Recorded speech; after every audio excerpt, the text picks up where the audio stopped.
Event के लिए पहुंच चुके हैं बाली में। और ये तस्वीरें आप देखिए, प्रधानमंत्री पहुंच चुके हैं। उनका स्वागत करने के लिए बाजे गाजे के साथ में घंटे की ध्वनि ये सुनाई पड़ रही है आपको। और प्रधानमंत्री का भव्य स्वागत करने के लिए देखिए 2 लोग देव स्वरूप वस्त्र धारण करके यहाँ पर खड़े हैं और प्रधानमंत्री, ये तस्वीरें देखिए।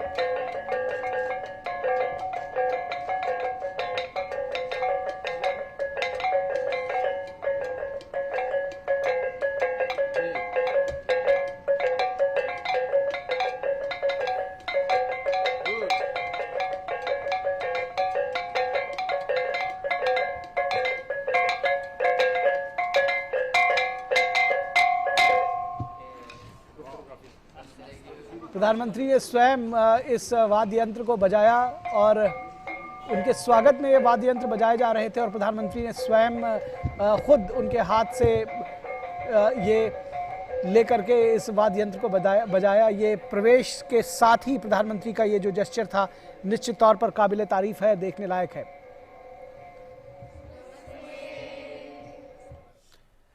ये तस्वीरें जो आप देख रहे थे निश्चित तौर पर पुलकित करने वाली हैं, प्रसन्न करने वाली हैं। आगे तस्वीरें देखिए लाइव बाली से।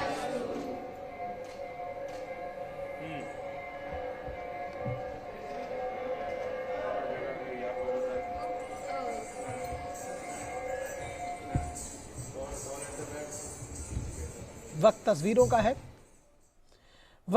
का है। प्रधानमंत्री नरेंद्र मोदी का भव्य स्वागत किया जा रहा है कम्युनिटी इवेंट में। वहां आपने देखा कि किस तरह से प्रधानमंत्री ने प्रवेश द्वार पर ही जो वाद्य यंत्र बजा रहे थे उनके स्वागत में खड़े होकर देवतुल्य पोशाकों में खड़े होकर के लोग, 2 व्यक्ति उनसे उनके हाथ में उन्होंने वाद्य यंत्र उनके साथ में बजाया। उनके साथ में सुर ताल लय मिलाने की कोशिश की प्रधानमंत्री ने। और उसके साथ ही साथ आपने देखा कि उनके स्वागत में किस तरह से वहां पर तमाम लोग खड़े हुए थे। और उसके साथ में जो तस्वीरें प्रधानमंत्री ने खिंचवाई वो देख सकते थे कि किस तरह से जो स्वागत की इबारत है वो वहां लिखी जा रही है। बाली शिखर सम्मेलन से इतर प्रधानमंत्री नरेंद्र मोदी का ये भारतीय समुदाय के साथ में ये समागम है, ये मुलाकात है और प्रधानमंत्री उनको संबोधित करेंगे अब से थोड़ी देर में। दरअसल प्रधानमंत्री उस कम्युनिटी इवेंट के जो स्थान है वहां पहुंच चुके हैं और उनका स्वागत भव्य तरीके से किया जा रहा है। ये तस्वीरें आपने अभी देखी थी और कितनी महत्वपूर्ण है ये तस्वीरें इस लिहाज से भी कि जब भारतीय समुदाय बेहद उत्साहित होता है, प्रसन्नचित्त होता है, पुलकित होता है कि उनके नेता उनके बीच में पहुंचे हैं और प्रधानमंत्री का जो जेस्चर है, जो उनकी भाव भंगिमा है, जो उनकी मुस्कुराहट है, वो तमाम लोगों का दिल जीत लेती है। और शायद इसीलिए प्रधानमंत्री का स्वागत करने के लिए, उनका इस्तकबाल करने के लिए बड़ी संख्या में भारतवंशी जो है, भारतीय समुदाय के लोग हैं, वो जुटते हैं हर देश में जहां प्रधानमंत्री जाते हैं। और बाली में जब प्रधानमंत्री पहुंचे हैं तो वो भी इसी का गवाह बन रहा है। हमारे साथ में 2 खास मेहमान जुड़े हुए हैं। दरअसल हमारे साथ में हमारे जो रिपोर्टर हैं, जो हमारे संवाददाता हैं अरुण, वो जुड़े हुए हैं और उसके साथ ही साथ में अशोक सज्जनहार जी जो कि पूर्व राजनयिक है वो भी जुड़े हुए हैं। अशोक सज्जनहार जी, अभी हमने बहुत बेहद कुछ आकर्षक तस्वीरें देखी। प्रधानमंत्री ने जिस तरह से जो जेस्चर दिखाया, जो उनकी भाव भंगिमा थी, वाद्य यंत्र स्वयं बजाने लगे प्रधानमंत्री। उसके बाद जिस तरह से फोटो सेशन में वो शामिल हुए, एक गर्मजोशी दिखती है प्रधानमंत्री के इस अवसरों पर। भारतीय समुदाय के साथ जो वो कनेक्ट है वो शायद अन्यत्र नहीं दिखता। क्या कहेंगे आप? नहीं, बिल्कुल ठीक आप कह रहे हैं निखिल जी। जो प्रधानमंत्री जब जाते हैं तो मेरे विचार से मैं कहूं, जो कि मुलाकातें होती हैं, ऑफिशियल एंगेजमेंट्स हैं और बैंक्वेट्स हैं वगैरह वगैरह, वो अपनी जगह पर है। परंतु मेरे विचार से जो उनका ये मुलाकात होती है, हमारे जो प्रवासी भारतीय हैं, जो इंडियन कम्युनिटी है, उनको जो एड्रेस करते हैं, मेरे विचार से उसका एक बहुत ही अपना स्पेशल प्लेस होती है, बहुत ही विशिष्ट स्थान होता है इसमें।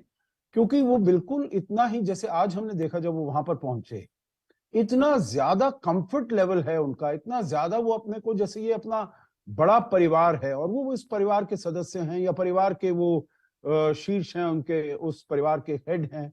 वहां पर वो जाते हैं बिल्कुल पूरे अधिकार से और उनको जितना आदर मिलता है, प्रेम मिलता है, स्नेह भाव मिलता है, और इतना ही वो उनको सबको देते हैं और सबको बहुत ही ज्यादा ऊर्जा देते हैं, एनर्जी देते हैं, इंस्पिरेशन देते हैं, प्रोत्साहन देते हैं, मोटिवेशन देते हैं और भारत के बारे में बताते हैं, जो भारत में क्या हो रहा है, भारत में आजकल क्या क्या नए नए डेवलपमेंट्स हुए हैं, क्या प्रगति हुई है। और ये तो बिल्कुल भारत का जो जिसे कहा जाए इंडिया स्टोरी, इंडिया स्टोरी तो आजकल बहुत ब्राइट स्टोरी है पूरी दुनिया के लिए, पूरी दुनिया में। और भारतीयों को भी जब ये सुनते हैं जो क्या नई चीजें हो रही हैं तो उनको बहुत ही गर्वित महसूस करते हैं। और इसीलिए ये तो बहुत सभी जो भारतीय न केवल उसी शहर के परंतु उस क्षेत्र के, मुझे तो पूरा यकीन है, जो केवल बाली के लोग ही नहीं, केवल इंडोनेशिया के लोग ही नहीं, परंतु जो और आसपास देश हैं, मलेशिया हुआ, थाईलैंड हुआ, सिंगापुर हुआ, वहां से भी लोग जरूर बाली आए होंगे। ज्यादा इतनी दूरी नहीं है जिससे कि वो प्रधानमंत्री को देख सकें, उनके साथ जैसे कुछ समय व्यतीत कर सकें और जो कुछ वो बता रहे हैं उनको सुन सकें। तो मैं समझता हूं भारत के लिए, भारत और उस देश में जहां पर वो गए हैं प्रधानमंत्री, उन देशों के द्विपक्षीय संबंधों के लिए और इसके लिए बहुत ही ज्यादा महत्वपूर्ण है। और जो हमारा डायस्पोरा है वो तो एक बहुत ही स्ट्रॉन्ग इंस्ट्रूमेंट हमारी फॉरेन पॉलिसी का बनकर उभरा है जब से प्रधानमंत्री मोदी का प्रधानमंत्री बने हैं। जी जी, निश्चित तौर पर ये शायद इससे पहले भी जो देश के प्रमुख जाते होंगे, राष्ट्रपति और प्रधानमंत्री, वो लोगों से ज़रूर मुलाकात करते होंगे, इससे मैं मतलब इत्तेफाक रखता हूं। लेकिन जिस तरह से प्रधानमंत्री ने इसको एक इवेंट के तौर पर करके और तमाम जो जिस भी देश में प्रधानमंत्री जाते हैं वहां पर बड़ी संख्या में लोग जिस तरह से जुटते हैं, एक उत्साह का माहौल बनता है, कहीं ना कहीं भारत की छवि को भी वो बढ़ाता है, दर्शाता है। और एक जो जिस संबंध की बात आपने कही उस पर्टिकुलर देश से, उसको भी मजबूत करता है। एक नया ट्रेंड प्रधानमंत्री ने शुरू किया है। जी आप बिल्कुल ठीक कह रहे हैं। देखिए, अगर शुरुआत में कहूंगा, अगर जब प्रधानमंत्री गए थे सितंबर 2014 में, उनकी पहली यात्रा थी बाहर, जब वो गए थे और तब उन्होंने मैडिसन स्क्वायर गार्डन में वहां पर लोगों को एड्रेस किया और फिर उसके बाद और भी क्षेत्रों में जाकर, और वहां पर आपने देखा है जो कितने हजारों लोग वहां पर आ गए थे और उसमें बहुत सारे गवर्नर्स थे लोकल स्टेट्स के, अमेरिका के, वहां पर बहुत सारे कांग्रेसमैन थे, बहुत सारे सेनेटर्स थे। तो इसीलिए वहां पर भी जब वो वहां के जो लॉ मेकर्स हैं और बड़े बिजनेसमैन हैं, वो देखते हैं जो भारत का प्रधानमंत्री का और उनके अपने लोगों के साथ कितना अच्छा स्नेहपूर्ण और कितना स्ट्रॉन्ग बॉन्ड है, तो उनको भी बहुत ये महसूस होता है। और भारतीय जनता जो वहां पर है उसका भी महत्व वहां पर और ज्यादा बढ़ जाता है। तो इसीलिए ये बहुत ही महत्वपूर्ण है, इसको बहुत ही अच्छा जिसे कहा जाए। जब भी अब प्रधानमंत्री गए हैं, चाहे वहां पर हाउडी मोदी उसमें हुआ हो, अमेरिका के बारे में ही बात करें, हाउडी मोदी वहां पर हुआ हो टेक्सास में, तो उसके बारे में भी वो आई थिंक वो कहते हैं जो इतना बड़ा जलसा, इतने ज्यादा लोग, 60-65 हजार लोग जो वहां पर इकट्ठा हुए थे, वो कभी अमेरिका में, पूरे अमेरिका में किसी पॉलिटिकल लीडर के लिए कभी ऐसा हुआ ही नहीं है।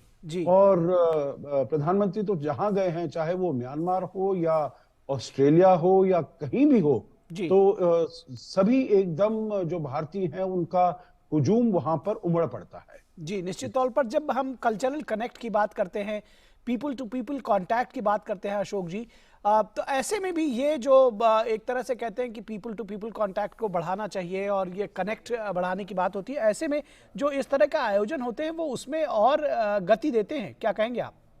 जी बिल्कुल, आप ठीक कहते हैं। देखिए, जो कम से कम ये कहा जाए जो डेमोक्रेसीज हैं वहां पर तो पीपल टू पीपल बहुत ही महत्वपूर्ण है, क्योंकि वहां वो फ्री सोसाइटीज हैं, तो वहां पर वो आ जाते हैं, चाहे वो यूके में हो या यूरोप के कुछ देशों में हो, ऑस्ट्रेलिया में हो और जगह पर हो।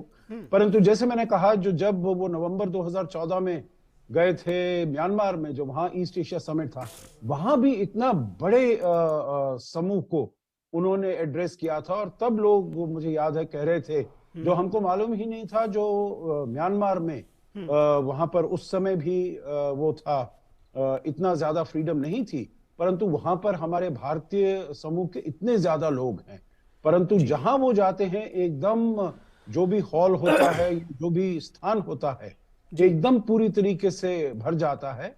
और जैसे आपने कहा पीपल टू पीपल कनेक्ट, ये तो बिल्कुल स्ट्रेंथ है हमारी रिलेशंस की सभी इन देशों के साथ। और यहाँ पर भी जब अब बाली में एड्रेस कर रहे हैं प्रधानमंत्री, तो उससे रीच आउट करते हैं और दोनों देशों के बीच में और दोनों देशों के जो जनता है उनके बीच में सिटीजन्स हैं, उनको भी और साथ में लाने के लिए बहुत ही ये महत्वपूर्ण कारगर साबित होता है। जी अशोक जी, एक बार फिर से G20 शिखर सम्मेलन की बात करें। प्रधानमंत्री ने कहा और इस तरह की जिसको कहते हैं कि बात सामने आई कि पोस्ट कोविड एक नया वर्ल्ड ऑर्डर की जरूरत है। भारत कहता है कि चाहे वो आर्थिक क्षेत्र हो या फिर जो आपने कहा कि जियो पॉलिटिकल और जियो इकोनॉमिक सिचुएशंस एक दूसरे से बहुत ज़्यादा इतर नहीं होती, एक दूसरे से जुड़ी हुई होती है। तो ऐसे में पोस्ट कोविड एक नए वर्ल्ड ऑर्डर की ज़रूरत है और इसमें सबको आगे आना होगा।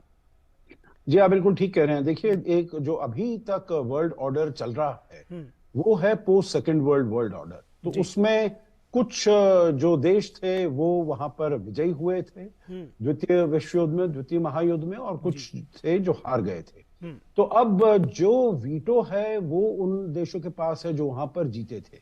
अब जो 1945 की स्थिति थी और जो आज की स्थिति है उसमें बहुत अंतर है। परंतु अगर हम ग्लोबल गवर्नेंस के बॉडीज और इंस्ट्रूमेंट्स में देखें निखिल जी, तो उसमें कुछ खास अंतर आया नहीं है। वही 5 जो देश थे जिनके पास वीटो थे वही उनके पास वीटो हैं। जो और कोई भी देश जो जिनकी आर्थिक स्थिति बड़ी है, जिनकी राजनीतिक महत्व जिनका बड़ा है, जिनका मिलिट्री स्ट्रेंथ बड़ा है, जो स्ट्रेटेजिकली और ज्यादा सामरिक तरीके से बहुत अच्छी। अशोक जी, आपको रोकेंगे। सीधी तस्वीरें आप देख रहे हैं, इवेंट में प्रधानमंत्री पहुंच चुके हैं।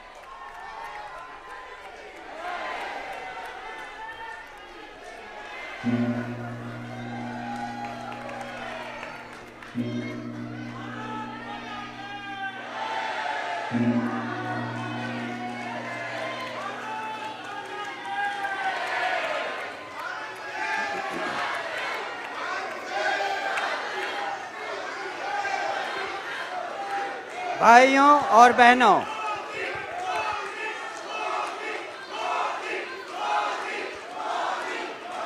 हमारे देश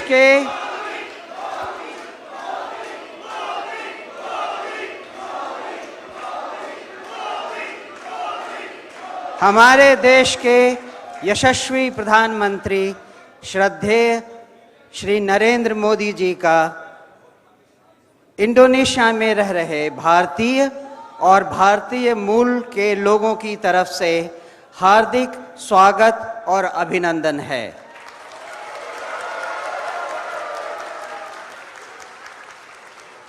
श्रीमान, आपने अपने अत्यंत व्यस्त कार्यक्रम से समय निकालकर इस मुलाकात में हमारे साथ आए, इसके लिए हम आपका हार्दिक धन्यवाद करते हैं।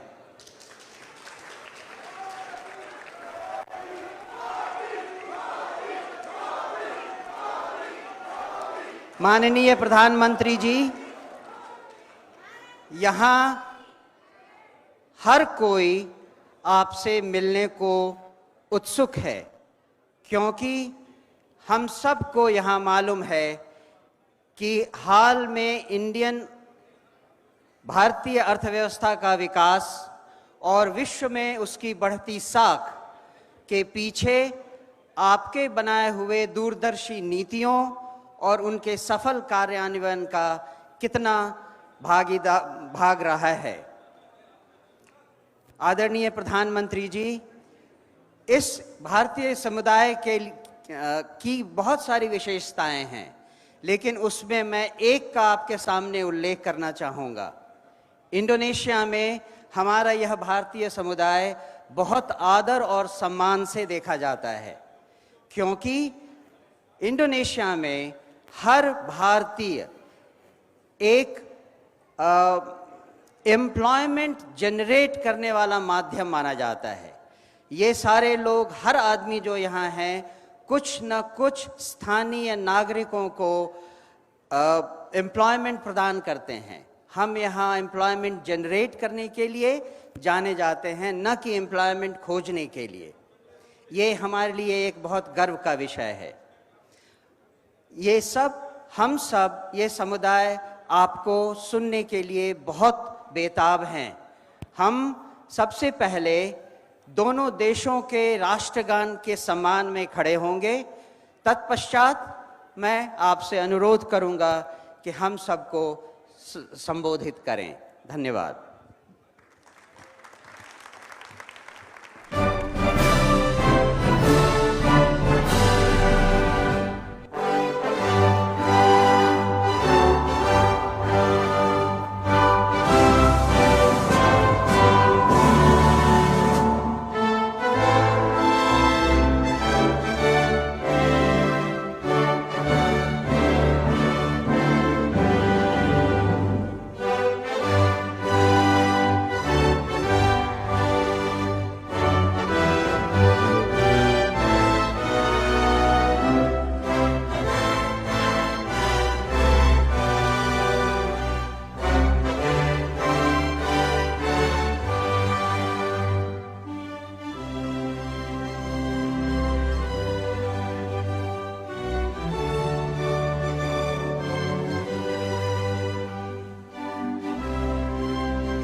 नमस्ते,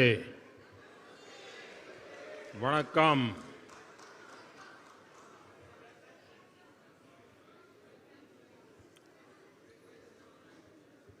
आप सबको नमस्कार।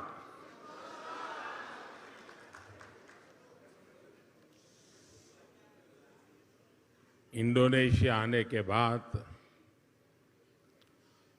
बाली आने के बाद हर हिंदुस्तानी को एक अलग ही अनुभूति होती है, एक अलग ही एहसास होता है। और मैं भी वही वाइब्रेशंस फील कर रहा हूं।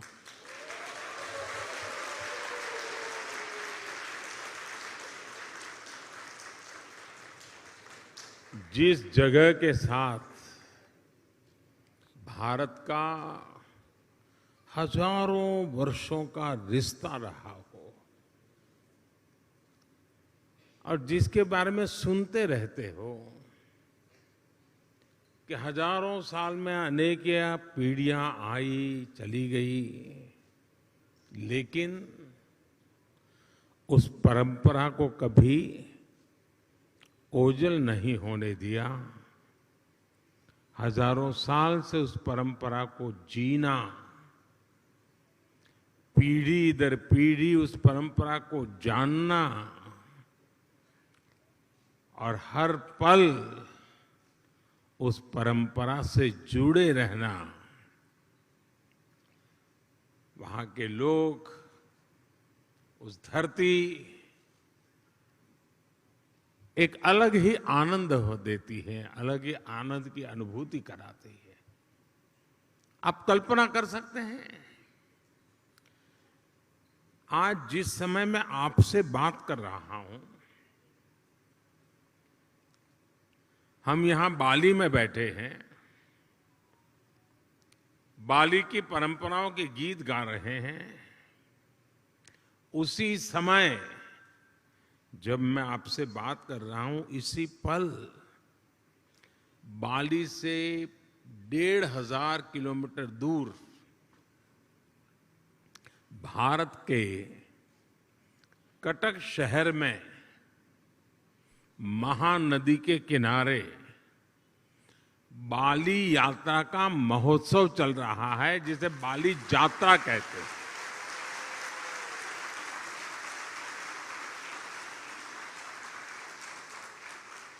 और ये बाली यात्रा है क्या?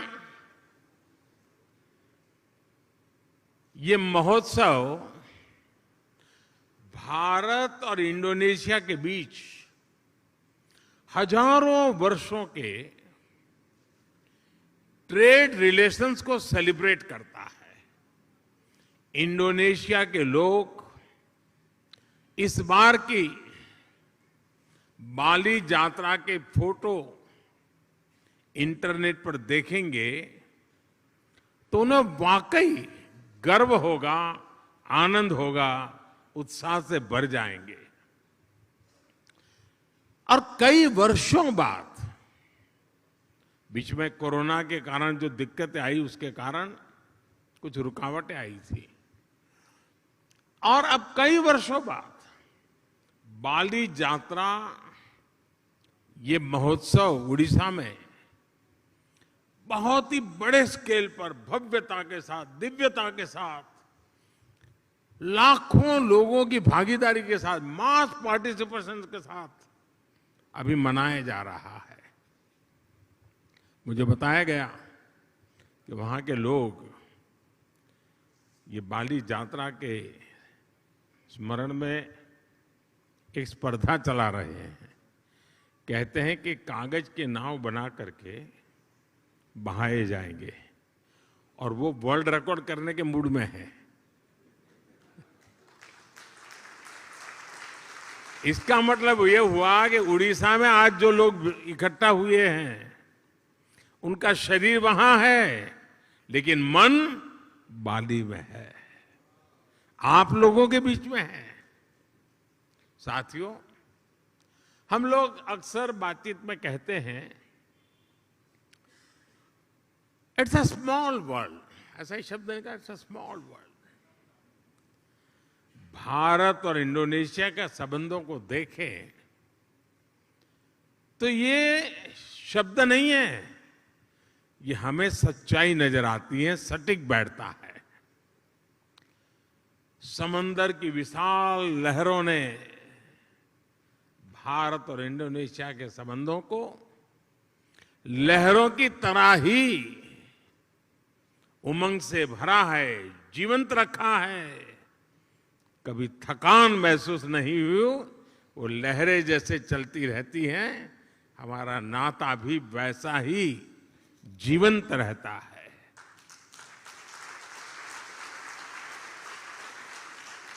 एक समय था जब कलिंग मेदांग जैसे साम्राज्यों के माध्यम से भारत का दर्शन, भारत की संस्कृति इंडोनेशिया की धरती तक पहुंची। आज एक ये समय है जब भारत और इंडोनेशिया 21वीं सदी में विकास के लिए एक दूसरे के साथ कंधे से कंधा मिलाकर काम कर रहे हैं। इंडोनेशिया की जमीन ने भारत से आए हुए लोगों को प्यार से एक्सेप्ट किया, उन्हें अपने समाज में सम्मिलित किया। इसी वजह से आज आप सभी इंडोनेशिया के विकास और समृद्धि में अपना योगदान दे रहे हैं। हमारे बहुत सिंधी परिवार यहां रहते हैं और भारत से आए हुए हमारे सिंधी परिवार के भाई बहनों ने यहां के टेक्सटाइल सेक्टर में, स्पोर्ट्स गुड सेक्टर में, इतना ही नहीं, फिल्म और टीवी इंडस्ट्री में भी काफी कुछ कंट्रीब्यूट किया है। गुजरात से जुड़े हुए काफी लोग यहां हैं।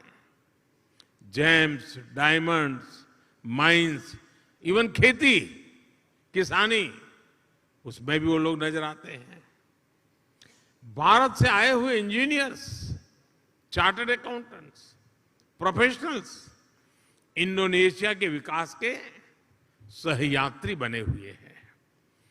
कितने ही तमिल भाषी कलाकार यहां की संस्कृति, यहां के आर्ट्स को और समृद्ध करने में अपना योगदान दे रहे हैं। मुझे याद है जब 3-4 साल पहले इंडोनेशिया के बप्पा नयोमान न्यू आर्टा जी को भारत ने पद्मश्री से सम्मानित किया था, उस समय भारत का राष्ट्रपति भवन तालियों की गड़गड़ाहट से गूंजता ही रहता था। उनकी बनाई कलाकृति गरुड़ विष्णु केनकाना का कोई शायद हिंदुस्तानी ऐसा नहीं होगा जो उसकी प्रशंसा न करता हो। ऐसे ही इंडोनेशिया के वायन दिव्या और आगोस इंदिरा उदयन जी, उनको जब पद्म सम्मान मिला था तो मुझे उनके बारे में काफी कुछ जानने का, निर्णय करने से पहले मुझे काफी कुछ उनके विषय में जानने का मौका मिला। आगोस इंदिरा उदयन जी, आप भली भांति परिचित हैं उनसे और आज यहाँ मौजूद भी हैं। वो बाली में महात्मा गांधी के विचारों को आगे बढ़ाने के लिए जी जान से जुटे हुए हैं।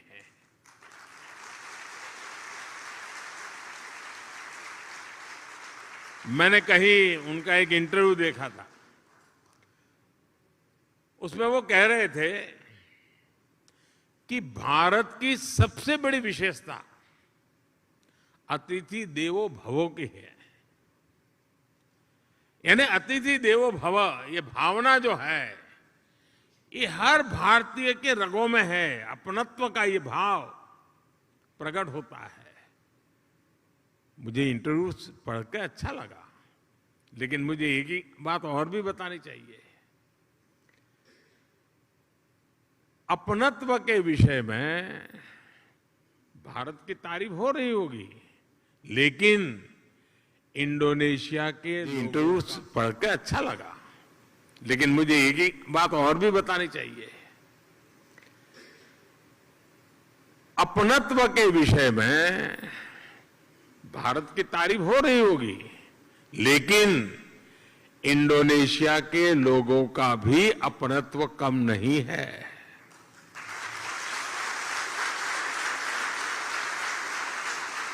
जब मैं पिछली बार जकार्ता में आया था, इंडोनेशिया के लोगों ने जो स्नेह दिया, जो प्यार दिया, मैंने उसे करीब से देखा था, महसूस किया था। इतना मान, सम्मान, प्यार, स्नेह, अपनापन, क्या कुछ नहीं था। और मुझे याद है राष्ट्रपति जोको विडोडो जी के साथ पतंग उड़ाने में मुझे जो मजा आया था, हम दोनों पतंग उड़ाने चले गए थे, वो अद्भुत था। और मेरी तो गुजरात में संक्रांति पर पतंग उड़ाने की बड़ी ट्रेनिंग रही है। और मुझे पता है यहां इंडोनेशिया में भी संक्रांति पर खूब पतंग उड़ाई जाती है। यहां पास में, और ऐसा नहीं है कि भारत और इंडोनेशिया का साथ सिर्फ सुख का है, आनंद का है, अच्छा है तब नाता है, ऐसा नहीं है। हम सुख दुख के साथी हैं। अगर सुख में साथी हैं तो हम दुख में भी उतने ही साथी हैं। हम सुख दुख में एक दूसरे के सुख दुख को बांटने वाले लोग हैं। जब 2018 में इंडोनेशिया में इतना बड़ा भूकंप आया तो भारत ने तुरंत ऑपरेशन समुद्र मैत्री शुरू किया था। इसलिए ही उस साल में जकार्ता आया था और तब मैंने एक बात कही थी। मैंने कहा था कि भारत और इंडोनेशिया में 90 नॉटिकल मील का फासला भले हो, लेकिन हकीकत तो ये है हम 90 नॉटिकल मील दूर नहीं है, हम 90 नॉटिकल मील पास है।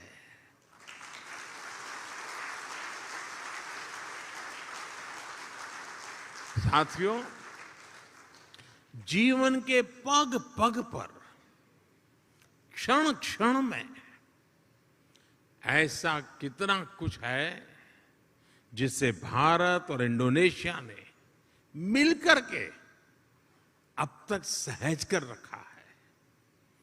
बाली की ये भूमि महर्षि मार्कंडेय और महर्षि अगस्त्य के तप से पवित्र है। भारत में अगर हिमालय है तो बाली में आगुंग पर्वत है। भारत में अगर गंगा है तो बाली में तीर्था गंगा है। हम भी भारत में हर शुभ कार्य का श्री गणेश करते हैं। यहां भी श्री गणेश घर घर विराजमान है। सार्वजनिक स्थानों पर शुभता फैला रहे हैं। पूर्णिमा का व्रत, एकादशी की महिमा, त्रिकाल संध्या के जरिए सूर्य उपासना की परंपरा, मां सरस्वती के रूप में ज्ञान की आराधना, अनगिनत चीजें हम कह सकते हैं। ऐसी बहुत सी बातें हैं जो हमें जोड़े रखती हैं, जोड़ती रहती हैं। बाली का जन जन महाभारत की गाथाओं के साथ बड़ा होता है। और मैं तो द्वारकाधीश भगवान कृष्ण की धरती गुजरात से यहां पला बड़ा हूं। मेरा तो जीवन वहीं बीता हुआ है। बाली के लोगों की जैसी आस्था महाभारत के लिए है, भारत में लोगों की वैसी आत्मीयता बाली के लोगों के लिए भी है। आप यहां पर भगवान विष्णु और भगवान राम की आराधना करते हैं, और हम जब भारत में भगवान राम की जन्मभूमि पर भव्य राम मंदिर की नींव रखी जाती है तो इंडोनेशिया की रामायण परंपरा को भी गर्व से याद करते हैं।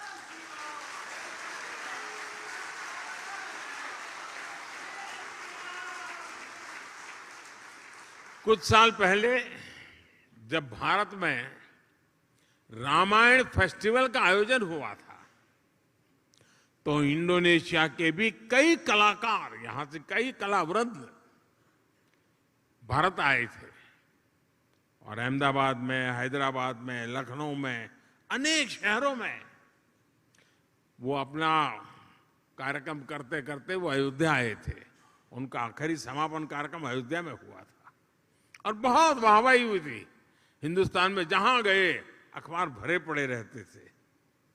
भाइयों और बहनों, बाली में ऐसा शायद ही कोई व्यक्ति होगा जिसकी अभिलाषा नहीं होगी कि अपने जीवन में एक बार अयोध्या या द्वारिका के दर्शन न करे, ऐसा शायद कोई भी इंसान नहीं होगा। भारत में भी लोग प्रम्बानन मंदिर और गरुड़ विष्णु केनकाना की भव्य प्रतिमा के दर्शन करने के लिए बहुत ही इच्छुक रहते हैं।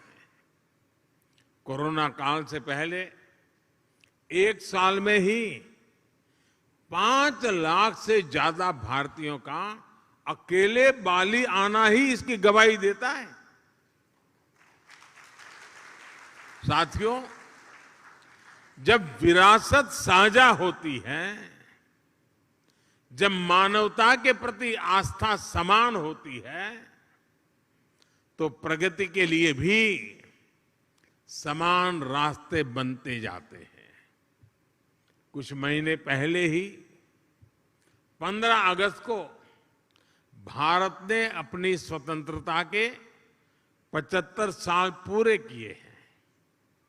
इंडोनेशिया का इंडिपेंडेंस डे भारत के स्वतंत्रता दिवस के 2 दिन बाद 17 अगस्त को आता है, लेकिन इंडोनेशिया को भारत से 2 साल पहले स्वतंत्र होने का सौभाग्य मिला हुआ था। इंडोनेशिया से सीखने के लिए भारत के पास बहुत कुछ है और अपनी 75 वर्षों की विकास यात्रा से भारत के पास भी इंडोनेशिया को देने के लिए बहुत कुछ है। भारत का टैलेंट, भारत की टेक्नोलॉजी, भारत का इनोवेशन, भारत की इंडस्ट्री, आज इन सारी बातों ने दुनिया में अपनी एक पहचान बनाई है। आज विश्व की अनगिनत कंपनियां ऐसी हैं, कई बड़ी कंपनियां ऐसी हैं जिसके सीईओ भारतीय मूल के हैं। आज दुनिया में जितने यूनिकॉर्न बनते हैं ना, 10 में से 1 यूनिकॉर्न भारत का होता है। आज भारत दुनिया की फास्टेस्ट ग्रोइंग लार्ज इकोनॉमी है। आज भारत डिजिटल लेन देन में दुनिया में नंबर 1 है। आज भारत ग्लोबल फिनटेक के मामले में दुनिया में नंबर 1 है। आज भारत आईटी बीपीएन के लिए आउटसोर्सिंग में दुनिया में नंबर 1 है। आज भारत स्मार्टफोन डेटा कंजम्पशन में दुनिया में नंबर 1 है। आज भारत कितनी ही दवाइयों की सप्लाई में, अनेकों वैक्सीन की मैन्युफैक्चरिंग में दुनिया में नंबर 1 है। साथियों, 2014 के पहले और 2014 के बाद के भारत में बहुत बड़ा फर्क जो है,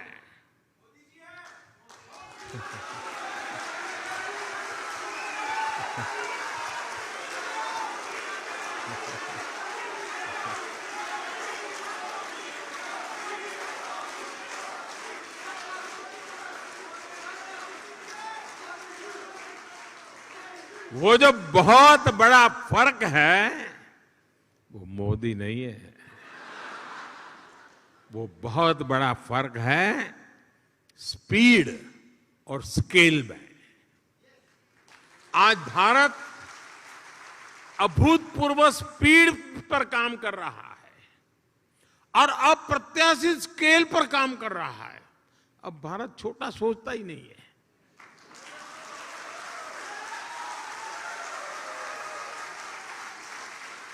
स्टैच्यू बनाएगा तो दुनिया में सबसे बड़ा, स्टेडियम बनाएगा तो दुनिया में सबसे बड़ा। 2014 के बाद से भारत ने 320 मिलियन से अधिक बैंक अकाउंट खोले हैं, बैंक में खाते खोले हैं।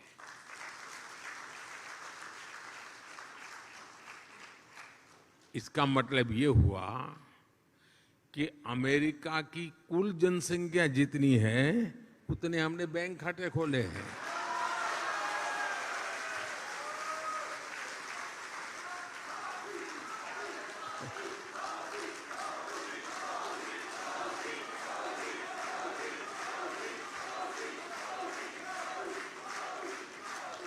दो 2014 के बाद से भारत ने करीब 3 करोड़ गरीब नागरिकों के लिए मुफ्त घर बनाए हैं, घर।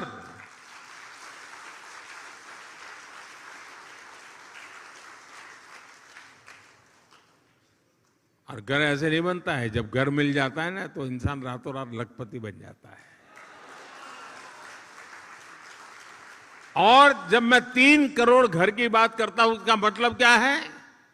इसका मतलब यह है कि ऑस्ट्रेलिया के परिवार को नहीं, ऑस्ट्रेलिया के हर नागरिक को घर मिल जाए, इतने घर बनाए हैं।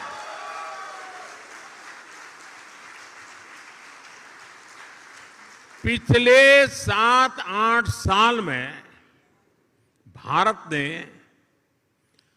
55,000 किलोमीटर, 55,000 किलोमीटर नेशनल हाईवे बनाए हैं। यानी स्केल बता रहा हूं मैं, पूरी धरती के लगभग 1.5 चक्कर लगाने के बराबर है।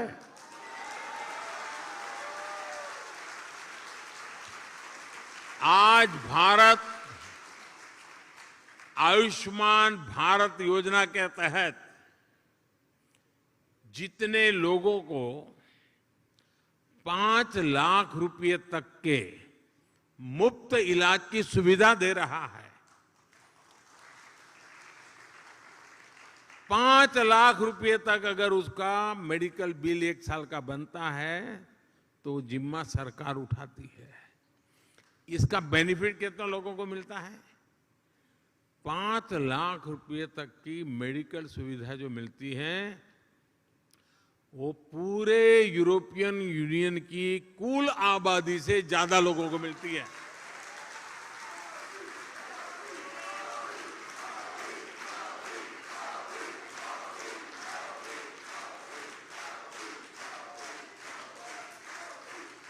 कोरोना काल में भारत ने जितनी वैक्सीन डोज अपने नागरिकों को लगाई और मुफ्त में लगाई,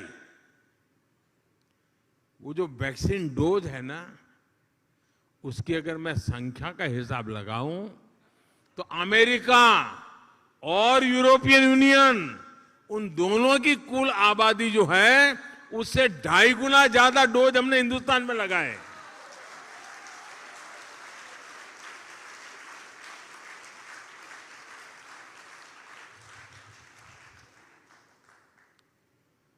ये जब सुनते हैं तो आपका सीना चौड़ा होता है कि नहीं होता है? आपको गर्व होता है कि नहीं होता है? आपका माथा ऊंचा होता है कि नहीं होता है? और इसलिए मैं कहता हूं कि भारत बदला है। साथियों, आज का भारत अपनी विरासत पर गर्व करते हुए, अपनी विरासत को समृद्ध करते हुए, जड़ों से जुड़े रह करके आसमान छूने के लक्ष्य के साथ विकसित भारत बनाने के लक्ष्य को लेकर के अब निकल पड़ा है।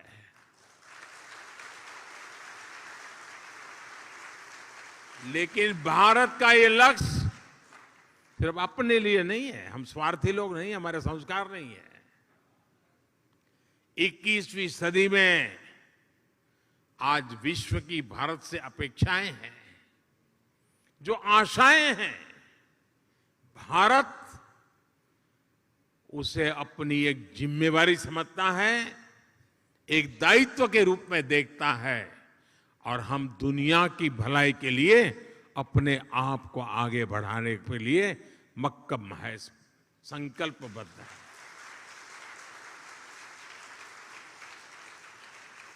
आज अपने विकास के लिए भारत जब अमृत काल का रोडमैप तैयार करता है, तो उसमें दुनिया की आर्थिक राजनीतिक आकांक्षाओं का भी समावेश है। आज जब भारत आत्मनिर्भर भारत का विजन सामने रखता है, तो उसमें ग्लोबल गुड की भावना भी समाहित है। रिन्यूएबल एनर्जी के क्षेत्र में भारत ने वन सन, वन वर्ल्ड, वन ग्रिड का मंत्र दिया है।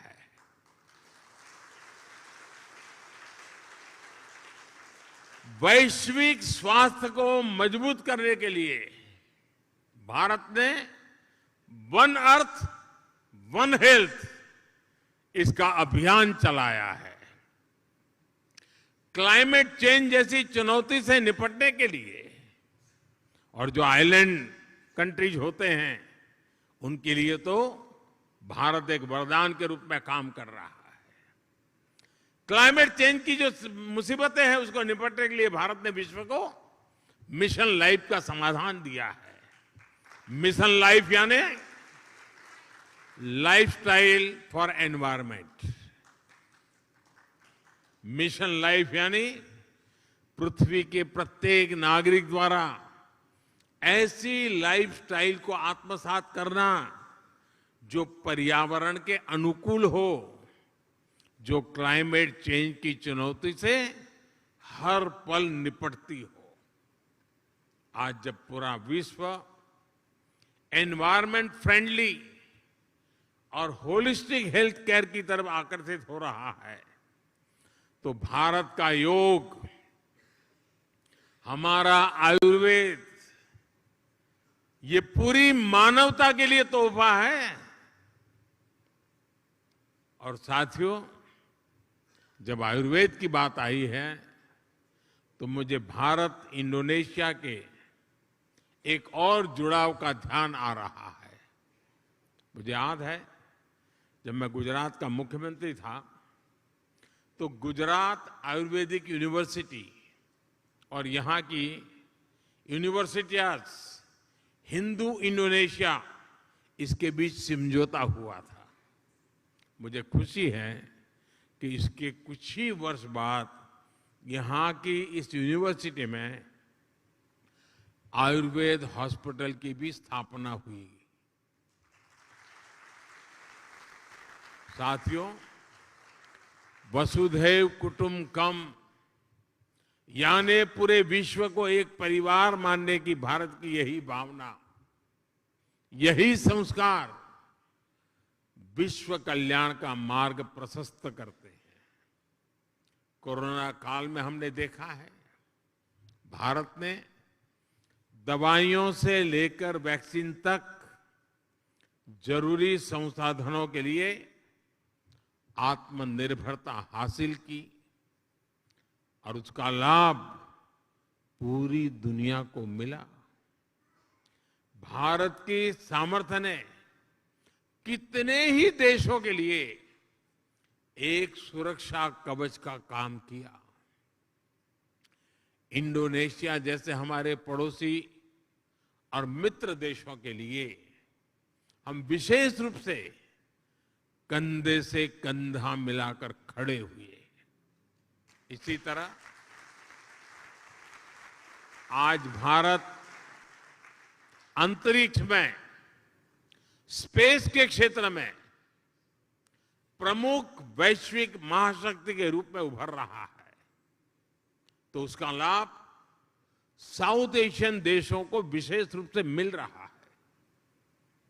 रक्षा के क्षेत्र में भी जो भारत दशकों तक केवल विदेशी आयात पर निर्भर था, वो आज अपनी क्षमताएं बढ़ा रहा है।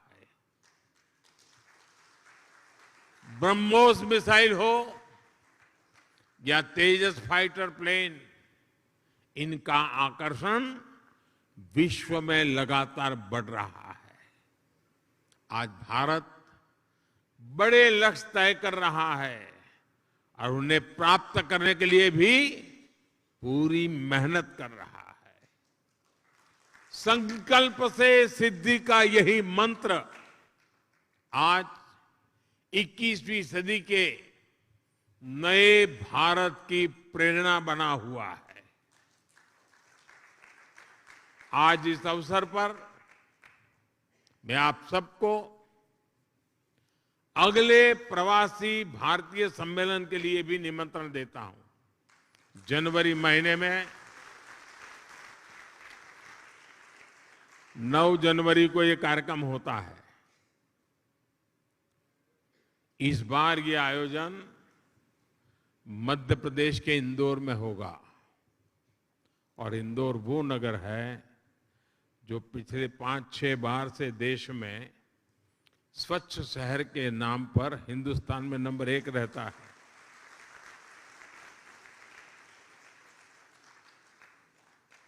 और इसलिए आप इंदौर के प्रवासी भारतीय कार्यक्रम में जरूर जुड़िए। अपने निजी काम से लिए आ रहे हैं तो भी तारीख उसके साथ एडजस्ट कीजिए।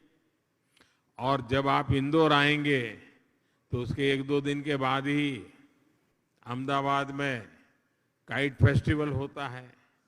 इंडोनेशिया वाले काइट फेस्टिवल में न जाए ऐसा हो सकता है क्या?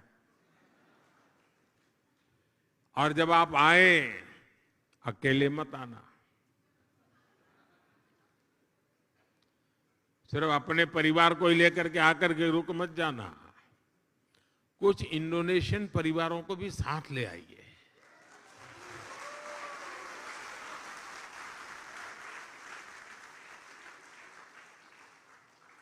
मुझे विश्वास है भारत और इंडोनेशिया के संबंधों को मजबूत करने में आपका सहयोग और सक्रिय योगदान निरंतर बना रहेगा। आप सब पूरी मेहनत से आपकी इस कर्मभूमि के कल्याण के लिए, आपकी इस कर्मभूमि में जितना ज्यादा योगदान दे सके देते ही रहेंगे। ये भारत के संस्कार है और देने भी चाहिए, ये हमारा दायित्व बनता है। और मैं देख रहा हूं हमारे बोहरा समाज के बहुत साथी यहां आए हैं और ये मेरा सौभाग्य रहा है कि सैयदना साहब के साथ मेरा बड़ा निकट संबंध रहा है। मुझे बहुत प्रसन्नता होती है, दुनिया में कहीं पर भी जाओ, कोई मिले या न मिले, मेरे बोहरा परिवार के लोग तो आएंगे ही।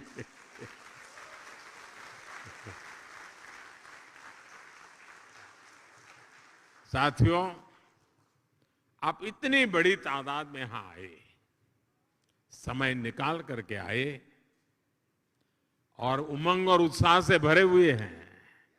और मैं देख रहा हूं कि उड़ीसा में बाली यात्रा में जितना उमंग है उतना ही उमंग यहां नजर आ रहा है मुझे।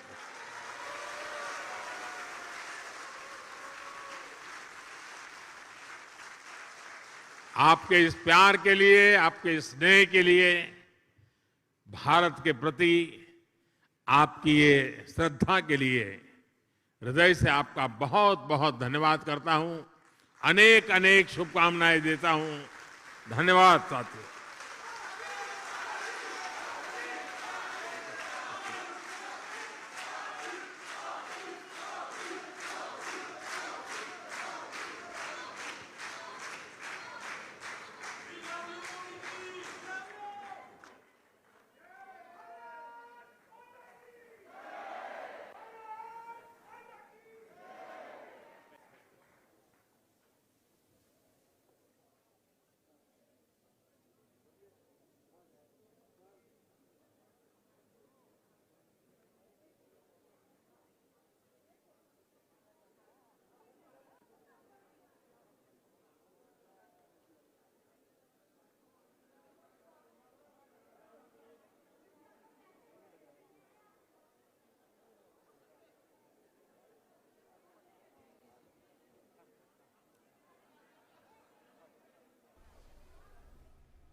तो इंडोनेशिया बाली से आपने ये सीधा प्रसारण देखा। प्रधानमंत्री नरेंद्र मोदी का संबोधन भारतीय समुदाय को कितना जीवंत, कितना मर्मस्पर्शी और कितना सभी को जोड़े रखने वाला। निश्चित तौर पर आपने देखा किस तरह से लोगों के दिलों को प्रधानमंत्री नरेंद्र मोदी ने अपने संबोधन